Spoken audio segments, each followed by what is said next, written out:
Things began to take a curious and interesting turn. I didn't understand it at the time. Something had started to happen. It wasn't random. It was as though something was working through me. It was as though I was working as a channel for something higher. It was like I'd been called into a position. I didn't ask for it, but this was where I found myself.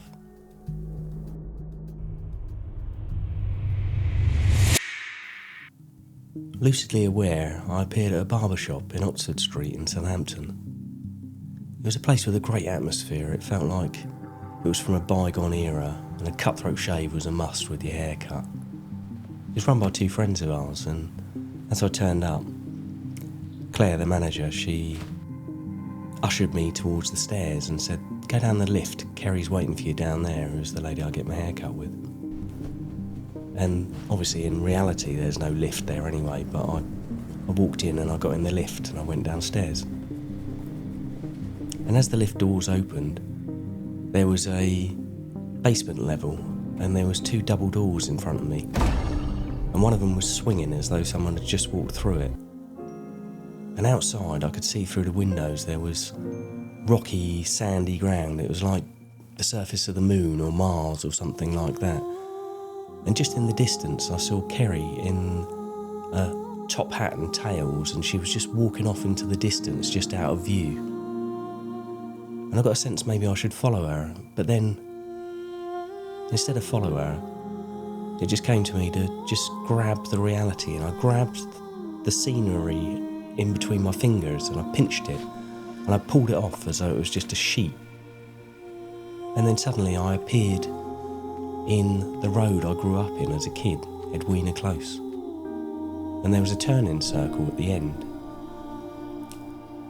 And just at the corner of my eye, a friend I used to have when I lived there as a kid, he lived in the corner house. And he was just walking down the driveway.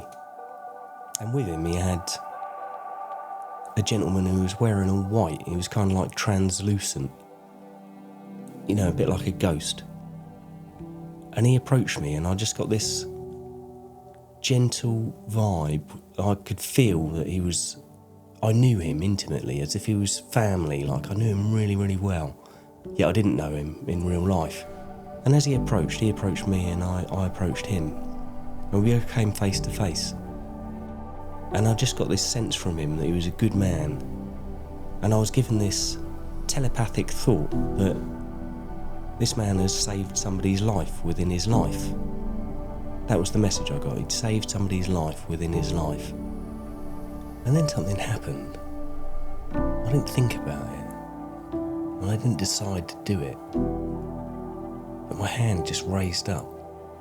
And I placed it on the centre of his chest. There was like this feeling of love. And I felt a warmth.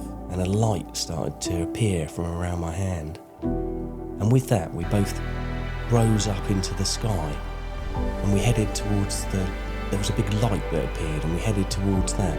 And as we got up towards it, he floated off into the distance, into that light, and I began to descend. We'd lost contact, and I began to descend. And there was this gentle, peaceful feeling, and as I descended, that was when I awoke in my bed, and immediately I recorded the experience. And a short while later, I sort of sat down and I explained it to my wife because it was such a powerful experience. And we were discussing it, and she said, "You know, top hat and tails, it's a bit like funeral attire, traditional funeral attire, isn't it? You know, Kerry's stepfather died recently, don't you?" And I said, "Yeah." I thought, that's interesting. I said, there could be some connection there. You know, perhaps it was him.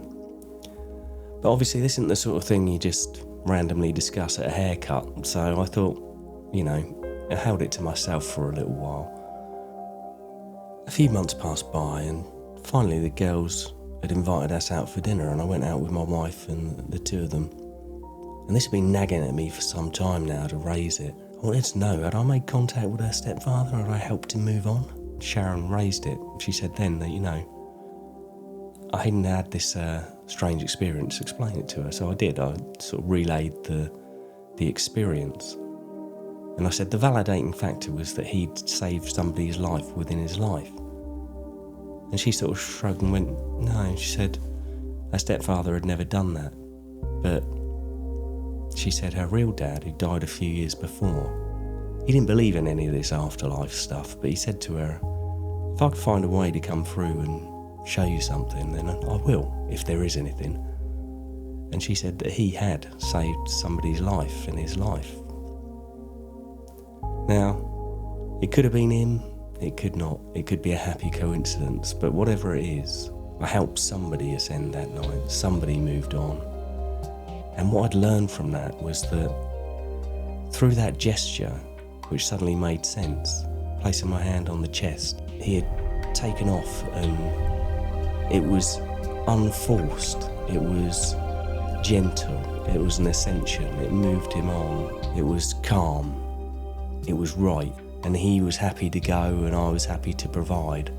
And it was that kind of mutual exchange that made a total difference to the experience I'd had with Salt, where I'd kind of forced the experience upon him. And suddenly, that gesture that I'd been shown by Drew started to make sense. I hadn't forced it, I hadn't asked it to come, I hadn't pushed it, I hadn't even thought about it.